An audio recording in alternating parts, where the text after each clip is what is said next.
ہم جس کو بھی موقع دیں وہ جو گولز ہیں ان کو کوئی چینج نہ کر سکے. وہ جو ہمارے جو ایک سیکرٹ ہمارا ایک ٹرسٹ بن جائے اس کو کوئی چینج نہ کر سکے, جس میں آپ نے خود آج اس کے بارے میں بتایا کہ ایکسپورٹس ہماری ایک بہت امپورٹنٹ ہمارا یہ ایک اس کا حصہ ہونا چاہیے. ایگریکلچر کی جو ییلڈ کس طرح بڑھانی ہے, اینڈ ایگرو بیسڈ ایک انڈسٹریل انویسٹمنٹ آپ نے پلان کس طرح کرنا ہے. یہاں پر ہمارے ایک بہت اچھے ہمارے جو ایگریکلچرسٹ ہیں انہوں نے بہت اچھی طریقے سے بیان. ایک چیز سے میں ان سے اختلاف کرتا ہوں.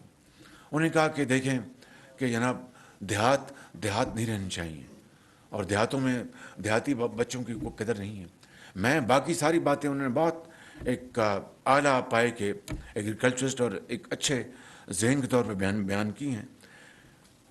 کوئی نہیں کہے گا کہ دیہات رہے, بٹ آپ کو اس دیہات میں رہ کر وہاں پر شہر جیسی آپ نے فیسلٹیز پیدا کرنی ہے. وہاں پر آپ نے کالج بنانے ہیں, اسکولز بنانے ہیں, ہاسپٹلس بنانے ہیں, ریسرچ سینٹرز بنانے ہیں, ٹریننگ سینٹرز بنانے ہیں. وہ آٹومیٹکلی وہ شہر کی طرح وہاں پر زندگی بدل جائے گی. لیکن وہاں سے اگر ہم نے دیہات سے کوچ کر کے شہر میں جانا ہے تو you are burdening I think cities and additional resources over there. وہ اور پریشر میں آئیں گے.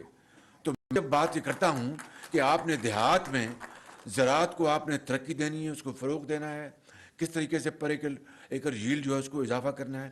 وہ ساری باتیں آپ نے کی بایو ٹیکنالوجی کی اور ماڈرن ٹیکنالوجی کی. I am not repeating them. میں صرف یہ کہہ رہا ہوں کہ دیہات جو آج بھی پاکستان کی 65% پاپولیشن وہاں پر ہے منیمم, اس کو آپ نے اپنا وہاں پر ترقی دینی ہے, پاکستان کی ترقی کرنی ہے, اور دیہات کو بھی آپ نے اس صف میں شامل کرنا ہے جو کہ ایک ترقی یافتہ پاکستان کا حصہ ہے.